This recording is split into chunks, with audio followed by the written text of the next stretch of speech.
Salut les amis, c'est Luc de Progimo, votre conseiller en investissement locatif. Je suis très heureux de vous accueillir sur les Chroniques de l'IMO. Les Chroniques de l'IMO, c'est le podcast qui va faire la lumière sur l'investissement immobilier. Donc chaque mois, je vais recevoir un expert qui va nous partager ses secrets et les portes de son savoir avec un seul objectif, vous donner toutes les clés pour réussir votre investissement locatif. Salut Julie, du coup, merci d'avoir répondu positivement à mon invitation. Est-ce que tu peux te présenter ? Merci déjà de m'avoir invité. C'est sympa, Luc, depuis le temps qu'on travaille ensemble. Alors, moi, je suis Julie Léris. Je suis co-gérante d'une agence immobilière qui s'appelle Valimovia à Valence et à Saint-Péray. On est une équipe d'une dizaine de personnes. Ça fait plus de 15 ans que je fais ce métier sur le secteur. Voilà, donc plutôt née ici, avec tous mes amis ici, mon relationnel, enfin voilà, donc ça fait un moment qu'on est ici avec mes associés sur Valimovia, voilà. D'accord. Du coup, par rapport à l'agence, vous faites transaction, gestion, syndic ? Tout à fait. Alors, non, pas syndic. Non, c'est pas notre métier. Notre métier premier, c'est la transaction. Effectivement, et la location, effectivement aussi. On fait de la gestion un petit peu également. Après, tout ce qui est investissement, défiscalisation, tu sais qu'en général, je sais à qui m'adresser, mais donc c'est pas notre spécialité. Donc vraiment, c'est la transaction d'anciens. On vend un peu de neuf également. Voilà, donc, et on a un service location, oui, effectivement. En termes de zones sur lesquelles vous couvrez, si on doit schématiser, vous allez quoi? Tain, Tournon, Romans? Alors peut-être pas si loin, parce que le secteur de Romans, c'est un secteur un peu à part. On dit toujours souvent ceux de Valence, chacun sur son secteur. On est sur Valence et 15-20 km autour quand même, voilà, on va dire. Et pareil pour Saint-Péray, on refait un petit cercle. J'ai une de mes commerciales qui va même sur le plateau ardéchois et une un peu plus sur le sud Ardèche aussi. Donc on couvre pas mal l'Ardèche en ce moment. Voilà, donc non, on a une belle zone à couvrir. Tu parlais de 15 ans. Un peu plus. On va rester sur 15. Du coup, tu parlais de 15 ans. Tu as connu quelques périodes de haut et de bas dans l'immobilier. Voilà. En ce moment, tu la définirais comment, toi, la période ? De toute façon, on est habitué à ce genre de pic haut, pic bas. Bon, voilà. Le tout, c'est toujours d'asseoir sa notoriété et d'être très pro dans ce qu'on fait, surtout par les temps qui courent. Je pense que les gens, ils ont besoin de conseils et d'être très rassurés aujourd'hui. Donc, oui, on vit encore une crise, comme on appelle. Voilà, forcément, qui est pilotée par les banques les 3/4 du temps, et puis par l'humeur ambiante, le coût de la construction, bien sûr, parce qu'en ce moment, on a un peu tout en même temps. Le coût des énergies, voilà, les nouveaux diagnostics. Donc, on a beaucoup de contraintes à gérer pour rassurer nos clients aussi, mais voilà, il y a des moments plus durs que d'autres, et c'est là où on voit la force d'une équipe, quoi, et des partenaires. Voilà, je pense que dans ces moments-là, il faut être ensemble. Voilà. Ouais, ensemble. Et puis après, là, vous, sur la partie transaction, c'est de bien accompagner le vendeur et puis de sécuriser l'acquisition sur, comme tu disais, les banques avec un accord ou un pré-accord de financement. Puisque... À jour. À jour. Parce que la vérité d'il y a 2 mois n'est plus celle d'aujourd'hui. D'il y a 2 semaines, des fois. Non, mais c'est vrai que par rapport à ça, ça a un peu complexifié.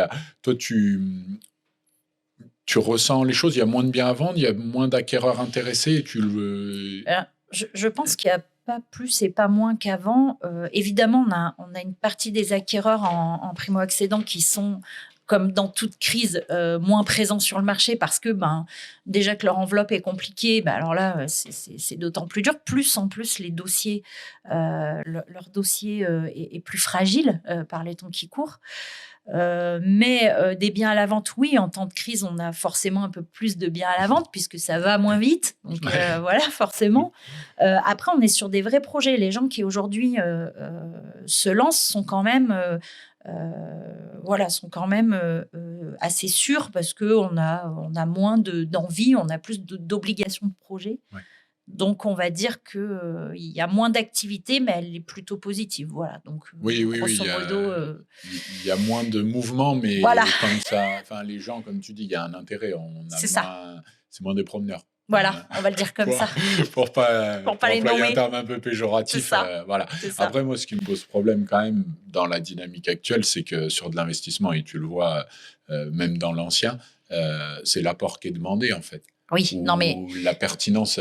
il n'y a pas de sens. Il n'y a pas de sens. Même, on a eu des dossiers sur des très gros investissements, par exemple sur un immeuble où il y avait 50% d'apport quand même, ce qui est Non, sur un budget à 400 000 euros assez incroyable, avec un bon rapport locatif en plus, avec des baux en cours, etc. Et personne n'a réussi à les financer, ce qui est assez ouais. particulier. Voilà. Donc des choses comme ça, il y en a un peu, plus qu'avant. mais voilà, d'où le fait que les jeunes achètent moins aussi, parce que avoir les frais de notaire plus 10-20% d'apport, à 20 ans ou 25 ans, Ouais. c'est pas tout le monde qui Ou après, peut... on va se retrouver dans une situation qu'on avait vécue avec ces histoires d'achat tremplin. Oui. Où du coup, le jeune, il va acheter un 2 pièces, un 3 pièces pour mettre le pied à l'étrier. C'est ça. Demain, ça passera peut-être en investissement locatif, Oui. ou ça sera son épargne et son apport futur pour la suite. Pour la Et suite, ça a existé il y a, je sais pas, une petite dizaine d'années. Ouais.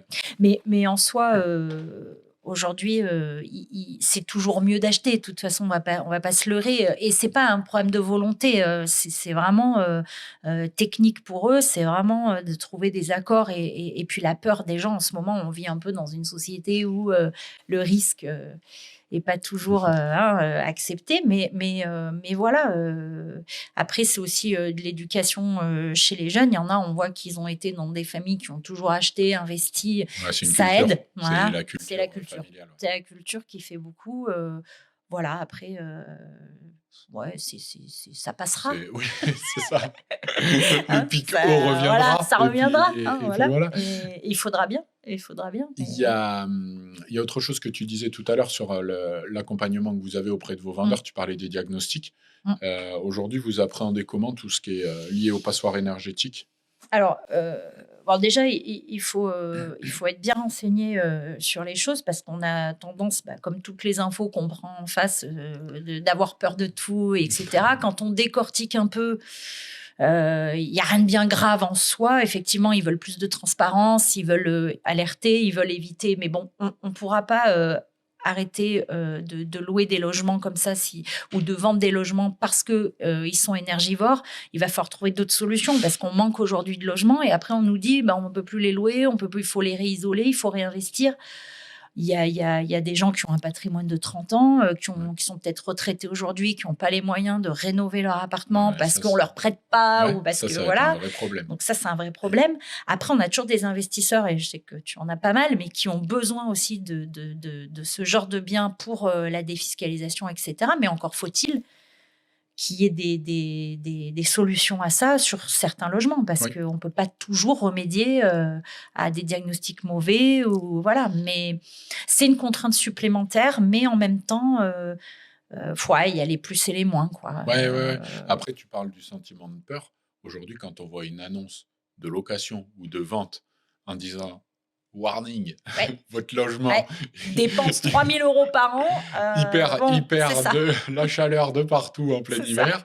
Non, mais et c'est vrai que ça entretient ce climat anxiogène. Oui. Après, rénover le parc, ça fait partie de ce qu'il faut faire. Aujourd'hui, on peut pas envisager les choses autrement.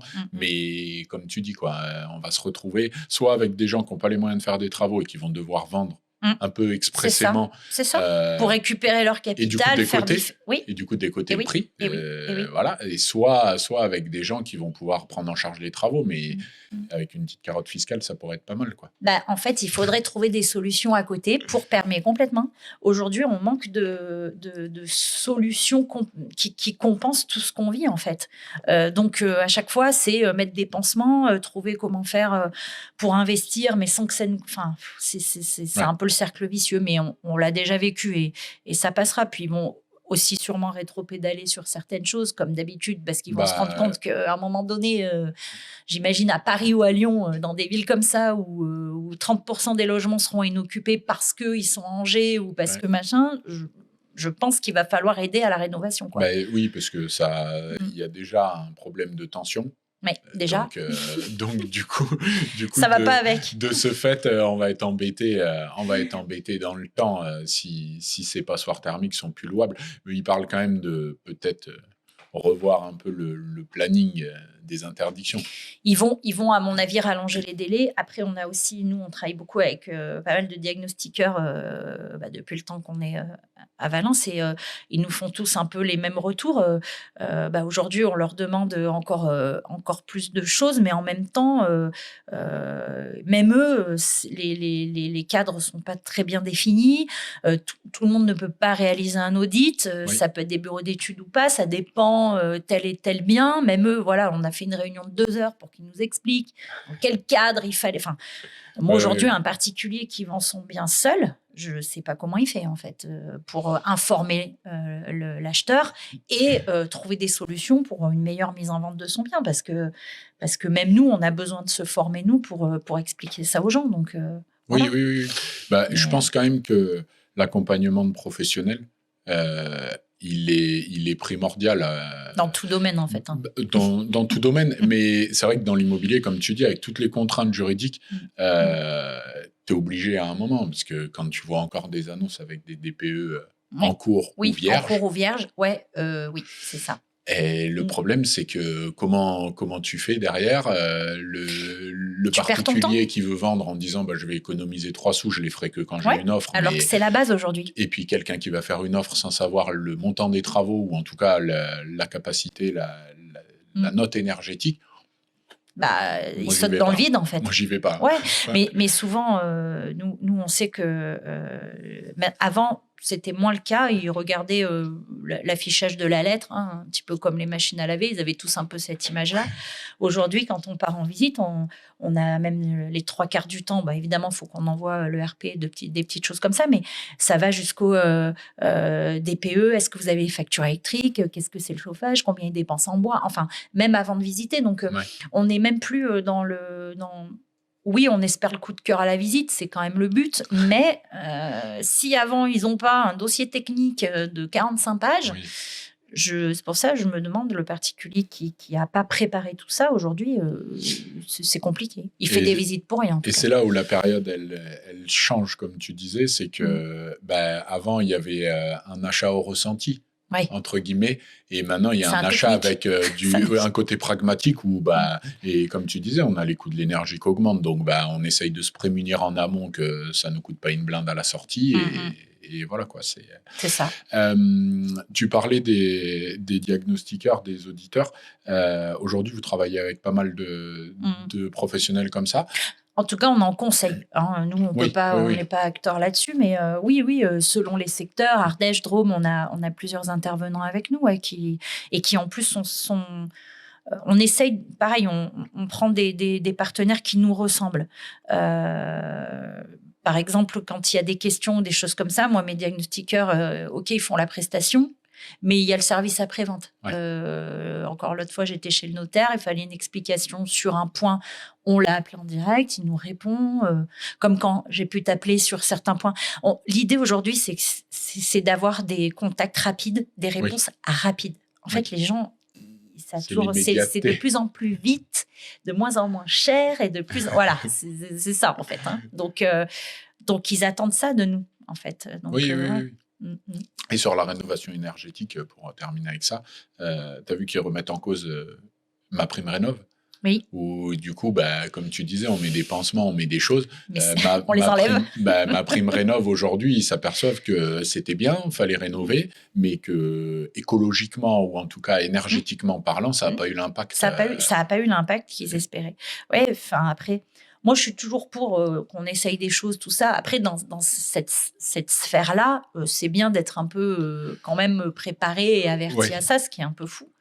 Mais voilà. Après, je ne sais pas, aujourd'hui, on a atteint un tel degré d'information qui est bien, hein, mais aujourd'hui, on ne peut pas tout résoudre.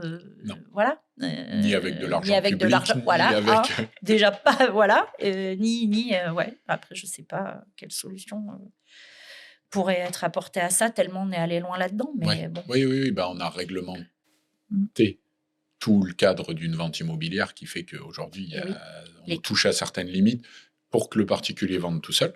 Mais ça, à la limite, ça professionnalise. Pourquoi pas, ça professionnalise, donc ça a un bon côté. Mais surtout, pour que l'acheteur, investisseur, RP, enfin voilà, il y voit clair, quoi. C'est ça. Qu'est-ce que tu dirais, toi, à un investisseur qui souhaite se lancer demain c'est trop cher? Parce que de toute façon, ça fait peur. De toute façon, ce que je dis tout le temps dans l'immobilier, malgré tout, il y a trois points à toujours garder en tête. Le secteur. Ouais. OK ? Mais ce n'est pas de dire il y a des bons ou des mauvais secteurs. C'est qu'il y a un prix par secteur. Oui. Donc, mettre un prix dans un secteur difficile, mais moins élevé, avec une rentabilité, c'est un parti pris. Acheter, en tout cas, avec moins de rentabilité, mais faire du patrimoine et être dans un bon secteur, tu le connais mieux que moi le principe. Mais moi, je dirais que c'est aujourd'hui, l'immobilier, ça reste une valeur sûre. Moi, même en temps de crise, j'ai toujours des investisseurs, heureusement.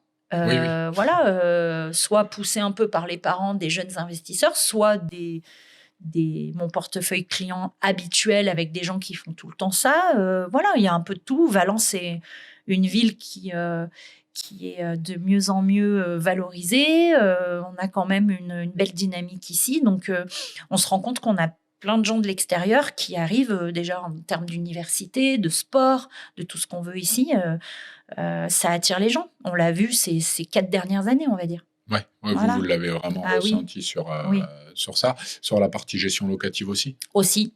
La location a quand même bien monté également. Donc, c'est aussi bien pour l'investisseur. C'est que les loyers aujourd'hui sont plutôt sympathiques pour une ville à l'échelle de Valence.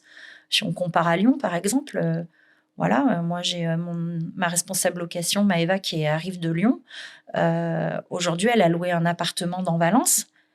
Elle me dit, j'ai un peu mieux qu'à Lyon, effectivement, j'ai un peu plus grand, etc. Mais c'est pas fou, quoi. Elle s'attendait qu'à la différence l'a pas choquée plus que ça. Voilà. Donc, en termes de loyer... Par contre, pour un investisseur, le coût du foncier, il n'est pas le même. On est d'accord. C'est ça. Donc, en fait, Valence, on est un beau secteur pour investir par rapport au rendement locatif, je trouve. Oui. Et puis, comme tu disais, par rapport au dynamisme, à tout ce qui est mis en place au niveau agglo, communal, toutes ces choses-là. Non, c'est vrai qu'on a une belle gestion. Enfin, je trouve que voilà, on est dans... Moi qui suis née ici, on a vu l'évolution, quoi. Enfin, c'est bien. C'est bien. Même du marché, puisque par rapport à toi... Sur les 15 dernières années, Bon, là, on arrive à une saturation au bout d'un moment, puis surtout qu'on est en période un peu quand même difficile. Mais oui, on a vu l'évolution, Et du coup, par rapport à l'investissement locatif, toi, quand tu as un client qui te sollicite, vous lui cherchez, vous travaillez avec ce que vous avez en portefeuille, On fait tout. Nous, on se retient de rien.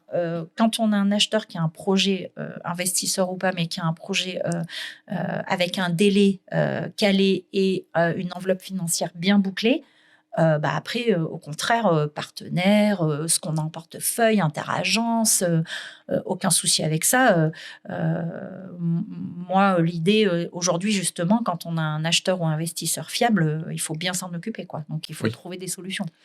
Quitte à le proposer ailleurs et qu'on s'entende derrière. Mais l'idée, c'est pas de les laisser sans rien par les temps qui courent. Oui, à la recherche, dans la jungle de l'immobilier. C'est ça.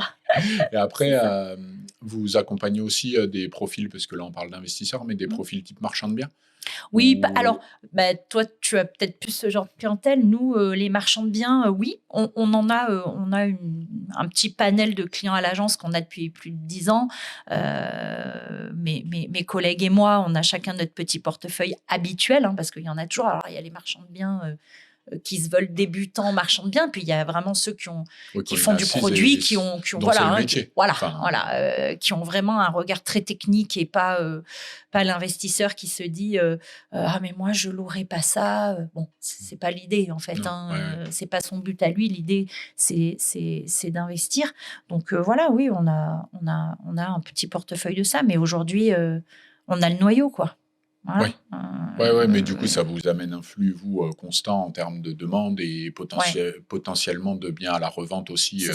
C'est ça qui est sympa. Après, aujourd'hui, on a eu une grosse pénurie de ça, mais je pense que ça va bien revenir du coup. Mais là, c'est vrai on saturait un peu sur les biens à rénover ou alors ça allait très très vite, ou les biens en succession qu'il fallait entièrement retaper. Aujourd'hui, on sent que le marché, que ça revient sur le marché. Donc, lié peut-être à ces nouvelles réglementations, et tant mieux, parce que peut-être que ces gens-là vont avoir matière à travailler dessus. Encore faut-il que les vendeurs s'adaptent au prix du marché. Ouais, et ça, c'est aux professionnels c'est ça, en tout cas de tenter de leur expliquer. Après, voilà. C'est le côté difficile où là, et je pense, puisque moi je le vois par rapport à l'évolution des taux d'intérêt, où les gens, ils ont encore une tendance à regarder dans le rétroviseur en disant oui, mais il y a 3 ans, ou oui, mais il y a 2 ans. Oui, d'accord, mais de toute façon, il y a 2 ans, c'était il y a 2 ans. Voilà, et l'immobilier, il y a 2 ans, c'était il y a 2 ans, et dans 10 ans, ce sera dans 10 ans. Qu'est-ce qu'on peut prédire? Donc, on peut toujours regarder dans le rétro, il y aura toujours des raisons, comme tu disais, un peu anxiogènes de ne pas faire. Voilà, mais c'est vrai que l'important, c'est de pouvoir bien accompagner et bien tout ça. Après, ce que tu dis, c'est important parce que les opportunités sur de la rénovation, des choses comme ça, en effet, avec l'évolution des coûts, des matériaux, plus le manque de ce type de biens faisait qu'à un moment, on se retrouvait un peu bloqué. On était bloqué. Et là, si ça se rouvre un peu, ça va être... Mais toujours dans ces temps de crise, il y a un moment où ça se rééquilibre. Comme tu dis, il y en a beaucoup qui pensaient à avant. Et puis, il y a ceux qui vont penser à après et qui peut-être vont être plus performants sur le marché en se disant non, mais c'est maintenant parce qu'on ne sait pas demain. Alors, peut-être vaut mieux réfléchir à être plus cohérent pour ne pas être pire dans 6 mois ou 8 mois. Voilà, après, tout est question de délai, tout est question de projet des gens. Et c'est ce qui fait que c'est vendu avant les autres. Enfin, c'est toujours le même principe. Oui, et qu'il y en a même qui sont vendus sans communication. Oui, oui. ça marche très bien aussi. Ça marche très bien aussi. Ça évite de polluer le marché et puis surtout d'avoir les meilleurs acheteurs tout de suite, puisque c'est ceux qu'on a en portefeuille et qui sont prêts. Et ceux-là, il ne faut jamais les rater. Ça, c'est sûr. Oui, c'est l'opportunité. Mais c'est vrai qu'après, cette façon de voir l'immobilier, j'ai acheté ce prix-là, il faut que je revende au moins ce prix-là. Oui. Elle est, la dernière fois, on en discutait avec un client pour comparer l'immobilier et de l'épargne. Oui. Il en faut. Pour un investisseur, il faut tout, c'est de la diversification. Voilà. Mais je lui disais, quand on a mis ces 100 000 d'épargne, au bout de 10 ans, en fonction du placement, elles vont devenir 100 et quelques mille euros. Sur l'immobilier, on a emprunté les mêmes 100 000 euros, on a perçu un loyer. Donc, même en revendant 95... On a gagné. En fait, tu as quand même gagné parce que tu as emprunté 100 000 qui n'étaient pas à toi, et derrière, en plus, tu as généré un loyer. Et du coup, l'effet de levier, il est là, il n'est pas forcément sur la valeur foncière à la sortie. Parce qu'aujourd'hui, si on prend ces 100 000 placés, on va avoir des intérêts, c'est super, mais on va avoir que ces intérêts-là. Alors que d'un côté, on a le foncier qui peut augmenter, peut-être fluctuer. Il y a plus de paramètres, oui. Mais toujours est-il qu'on a emprunté 100 000, on aura le même loyer. Et par rapport à ce que tu disais, on a même un loyer qui aurait une tendance à croître avec le temps, ce qui n'est pas forcément le cas des intérêts, ou alors, dans certains cas, en pic bas. En moins. Mais moi, j'étais chez des clients hier qui revendent un appartement où ils avaient leur fille dedans. Ils l'avaient acheté à un certain prix il y a une dizaine d'années. Donc là, on a fait une évaluation du bien. Ils disent tiens, c'est pas très loin de ce qu'on avait acheté. Enfin bon, ils disent déjà c'est bien, et en plus vu tout ce qu'on a perçu, on a quand même perçu les loyers de notre fille, etc. Donc en soi, ils me disent même si on est 10% moins cher, on a déjà gagné. Oui. Mais ça, c'est très rare d'avoir. Et ces gens-là sont des investisseurs aguerris, donc forcément, ils ont une logique qui est bonne. La plupart du temps, tu as raison, ils partent sur leur prix d'achat, et ils oublient qu'il y a eu toute cette durée qui a généré des choses et qui a généré beaucoup plus qu'un placement en soi. Oui. Mais je comprends l'idée de j'ai pas récupéré ma mise. Ben, si on fait un petit tableau Excel, je pense que tu l'as vite récupéré. On peut compter si vous voulez. C'est ça, on peut refaire le calcul. Attendez, on n'a pas la même formule non, de calcul. Mais c'est ça. Après, ce raisonnement-là, il est plus adapté à de la résidence principale et encore plus adapté. Pour moi, dans la résidence principale, on met des travaux avec le cœur qu'on ne retrouve pas. Aujourd'hui, une piscine, je vais prendre un exemple tout court, mais une piscine, ça coûte 30 000. Les gens, ils s'en rendent même pas compte. Tu ne revends pas 30 000 de plus. Non. En fait, ça ne revalorise pas le bien de cette façon-là. Par contre, tu as fait un achat et c'est un peu pareil que finalement le loyer qui est perçu. La piscine, tu en as profité. Tu en profites 10 ans au final. C'est un autre profit. On est bien d'accord. Mais culturellement, l'immobilier attire beaucoup. Mais faut pas. En fait, investir, les gens oublient ce que ça veut dire investir. Ça veut dire faire quelque chose, donner quelque chose pour recevoir. Enfin voilà. Donc c'est pas je donne, je reçois le double et puis c'est un passé quoi. Enfin c'est malheureusement pas comme ça que ça marche sinon. Après on a des vendeurs de ça sur internet. Oui. Enfin, on refera pas l'histoire, mais devenir riche, beau et célèbre avec un SMIC. Voilà. Alors là, en ce moment, c'est plus possible. Non, en fait, voilà, ça n'existe pas, en fait. Mais il y en a qui ont fait des super opérations avec des partenaires bancaires qui ont pu suivre ce type de biens. Mais dans la vraie vie et dans la généralité, comme tu dis. Après, c'est la typologie d'investissement ciblé qui fait le reste. Parce que tout à l'heure, tu parlais des investissements plutôt à type patrimonial ou à rendement. Voilà, c'est sûr que celui à type patrimonial, il y a moins de rendement, mais il y a une valeur foncière qui est sereine, un peu plus stable. Voilà. Et puis, il y a de l'autre côté un quartier où on va avoir des rentabilités plutôt sympas, mais par contre, un foncier qui n'aura pas vocation à s'envoler non plus. C'est ça. Mais ça, il faut savoir leur expliquer parce que des fois, les gens, naïvement, et ce qui est normal, c'est pour ça qu'ils viennent nous voir, toi comme moi, c'est pour aussi avoir un paysage et des idées qu'ils n'avaient peut-être pas ou des solutions qu'ils n'avaient pas pensées par rapport à leur situation.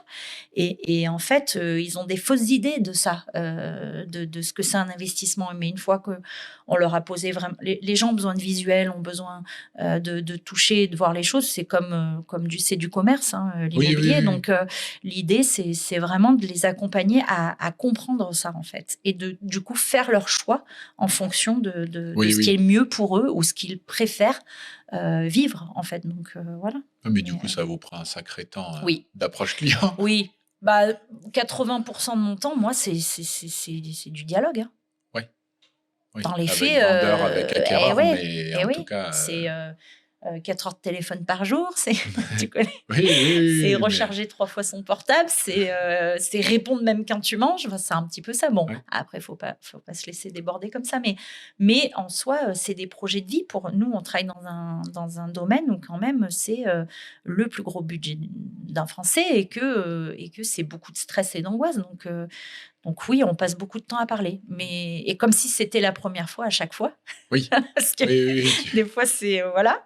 Mais même en gros, si c'est la troisième, il y en a qui oublient. Oui, voilà, il faut des fois recommencer. Mais c'est ce qui est plaisant aussi, c'est de transmettre ces conseils-là et d'aider les gens dans leurs projets. Moi, c'est ce qui me plaît dans ce boulot, en fait. Oui, c'est la passion de... C'est pas visiter des biens, au bout d'un moment, on n'est pas à la télé. mais être vraiment dans le conseil et dans leur projet de vie, c'est super. C'est quand on y arrive et qu'on aboutit à une transaction, en général, c'est chouette. Ils nous le rendent bien. Oui. Et puis c'est l'aboutissement. C'est la fin. C'est la fin du travail. C'est la fin du travail avec pour nous et les vendeurs et le début pour l'un et l'autre sur leur sortie. Mais et puis après, quand ils sont contents, ils reviennent pour revendre avec vous. Et puis c'est ça. Voilà. C'est ça. Du coup, vous êtes 3 associés au niveau de Valimovia. Tu disais une dizaine de personnes. Ça serait parti comment après Alors, j'ai des agents. On a des agents co. Donc, j'ai 2 commerciaux avec moi, avec nous à Valence. J'ai mes 2 associés et moi qui naviguons un peu sur les 2 agences. Et j'ai 3 filles et une autre assistante sur Saint-Péret. Et j'ai Maëva qui est notre responsable location. Voilà, donc on a monté un petite team sympa. Ouais, avec une vraie dynamique d'équipe et C'est ça. de proximité aussi. C'est ça. On a des nouveaux process à l'agence qui permettent à nos vendeurs de vivre une expérience client qui est assez sympa, mais qu'on aura peut-être un jour l'occasion de revoir ensemble. Mais qui est aujourd'hui, il faut apporter du service, de la nouveauté, de la rapidité, des réponses. Ouais. Et surtout, les gens ont besoin d'une équipe. Je pense que l'équipe, c'est important aujourd'hui. Parce que ça donne plus de force et que ça donne pour le client, c'est très rassurant d'avoir des sons de cloche qui sont très similaires au sein d'une même équipe, alors que on n'est pas forcément tout le temps ensemble et qu'on a quand même le même discours. Ouais. Donc ça, c'est quand même rassurant pour eux. Oui, que demain, ça soit toi, un de tes associés ou Sophie, Garance ou Rachid, ça changera pas. On aura la même vision des choses et la même formation à apporter aux gens. Donc, Bon, ça, c'est l'étiquette Valimovia. Valimovia. Voilà, c'est ça. Clairement. C'est le petit plus. Oui. Et du coup, vous, au niveau de l'agence, qu'est-ce qu'on pourrait vous souhaiter écoute, d'être... Moi, j'ai envie de développer encore plus. Non, si. Nous, l'important, c'est l'équipe, c'est l'ambiance, c'est la relation client. On va bientôt fêter les 10 ans, donc c'est les soirées. Là, on fait des petites réceptions vendeurs à l'agence. On a remis ça. Il y a eu l'après et l'avant Covid, comme aussi, tout le monde. Donc là, tout le monde reprend ses marques. Donc, on fait ce qu'on aime, recevoir nos clients. On est des gros partenaires de plusieurs sports sur la région parce qu'on adore, entre le rugby, le hand, le foot, le patinage, en passant par le basket. On aime ça, voilà, on est d'ici tous. Ouais. Donc, ce qu'on nous souhaite, c'est de continuer d'avancer et d'être là pour nos clients, de transmettre nos commerciaux, enfin voilà. Et de développer un peu la location, effectivement, ça fait partie de nos projets quand même. De votre projet-là, à court terme, idéalement, ça serait... de le développer un peu plus. Ouais. Et tu parlais des sports. Qu'est-ce qui vous guide à sponsoriser plutôt un sport qu'un autre Alors, souvent, l'affect perso. Nos enfants... Déjà, parce que les entraîneurs sollicitent, puis ils viennent nous voir, et puis c'est rapide. Nos goûts, et puis parce que les commerciaux, c'est comme une équipe sportive. Donc, c'est plus la mentalité du sport qui nous plaît. Puis, on a quand même des superbes équipes ici sportives dans le bassin. Voilà, mais c'est souvent nos enfants, puis nos goûts personnels à nous. On va pas se cacher ça, mais c'est un peu le principe. Voilà, puis c'est l'occasion aussi de se réunir, de revoir des partenaires, de passer des bons moments. Donc c'est de sortir du cadre pro et de la machine à laver du rythme. C'est ça. D'aller se défouler au stade, enfin voilà. Puis de passer un moment, comme tu dis, avec un diagnostiqueur, peut-être un courtier, on n'en a pas discuté, courtier. Vous bossez aussi avec des courtiers. Oui, on en a quelques-uns également. Pareil, depuis les origines, on a plein d'amis aussi qui sont devenus des amis. C'est un peu ça. Puis de toute façon, ça fonctionne comme ça. Mais voilà, après, on n'est pas des gens fermés. On a encore reçu des nouvelles personnes récemment qui proposent des services. On est à l'écoute. Après, c'est toujours des plus à prendre. Après, il faut avoir la même façon de travailler, c'est-à-dire répondre aux clients et être pro. Et être pro et sympa. Ça fait beaucoup. Voilà, ça fait beaucoup. Mais je pense qu'heureusement, on est nombreux à être comme ça. Faut être positif, et puis on est sur des bassins où c'est pas la guerre. On se connaît tous plus ou moins de loin ou de près, et du coup tu arrives à vite déceler qui est câblé avec les valeurs qu'on a. Exactement. Voilà. Et puis demain ton client il vient avec un courtier. Même si c'est pas quelqu'un avec qui tu as l'habitude de travailler. Mais complètement. En soi, son courtier, son notaire, son diagnostiqueur, son banquier, du moment où ça lui convient et que ça répond au projet, Oui. Nous, on ne se mêle pas de ça. Au contraire, si c'est en plus bien fait, quoi. Donc, il n'y a pas de souci. Je vais aller sur une spécificité. Du coup, vous, au niveau de la transaction, vous avez la carte T de transaction. Oui. Vous faites les compromis en agence? Alors, on fait les résas de neuf. Oui. Voilà, parce qu'on est bien épaulé aussi pour le faire. J'ai une de mes associées qui le fait très bien. Non, 95%. Alors, les compromis dans l'ancien, non, ne passent que par des notaires. Moi, je suis partisane de chacun son boulot. Moi aussi, mais je sais qu'il y a... Ouais, mais alors moi, sur le secteur où Valimovia, on a assez de notaires disponibles, proches de nous, pour agir vite. La seule chose qu'on demande dans des temps comme ça, c'est que ce soit d'abord pour les clients vendeurs, mais aussi pour les acheteurs, que ça soit réactif. D'accord, qu'ils soient bien conseillés et qu'il y ait des rendez-vous plutôt proches, malgré toute la législation à récupérer. Mais nous, quand on a un dossier envoyé à un notaire, il est prêt. Oui. D'accord ? On ne rédige pas, par contre, tous les documents liés au compromis. Les notaires ici le savent, ils nous connaissent un peu. Quand on leur envoie un dossier, ils savent qu'il y a 95% des documents dedans. Donc voilà, non, on ne fait plus en agence. On fait les visios parfois de notaires éloignés. On les fait à l'agence avec eux. On propose notre salle, etc. Mais non, on aime bien quand même aller physiquement chez le notaire, faire des choses. Les gens aiment bien aussi. Voilà, mais ça dépend du projet. Ouais, mais c'est vrai qu'il y a un accompagnement sympa à aller chez le notaire, à rééclaircir certains points aussi, parce que, comme tu dis, chacun est garant de son travail. Chacun son rôle. Mais je te demande ça parce qu'il y a pas mal d'agences qui les font en agence, avec les bons et les moins bons côtés. Mais c'est vrai que moi, pour ma part, je trouve que c'est plus sécurisant pour le client d'aller chez le notaire, peut-être à tort. C'est un parti pris. C'est un ressenti, c'est un a priori. Oui, tout à fait. Mais le notaire, il a ce rôle-là d'accompagner, compromis, promesse, quel que soit le choix de la formule, mais en tout cas, d'aller vers... Puis pour défendre mes amis notaires, parce que j'en ai un peu, il en faut. Non, c'est surtout qu'aujourd'hui, à Valence, on a aussi beaucoup d'études avec des anciens notaires, mais aussi des jeunes. Donc, c'est très sympa. On peut avoir divers publics. Un premier achat ou une personne qui a son notaire depuis 20 ans, c'est chouette. Ils peuvent retrouver ça facilement ici. Et puis, aujourd'hui, je sais que les notaires, il y a 15 ans, c'était pas aussi fluide que ça. Aujourd'hui, ils sont très réactifs, portables, réponses par mail. Ils ont des équipes.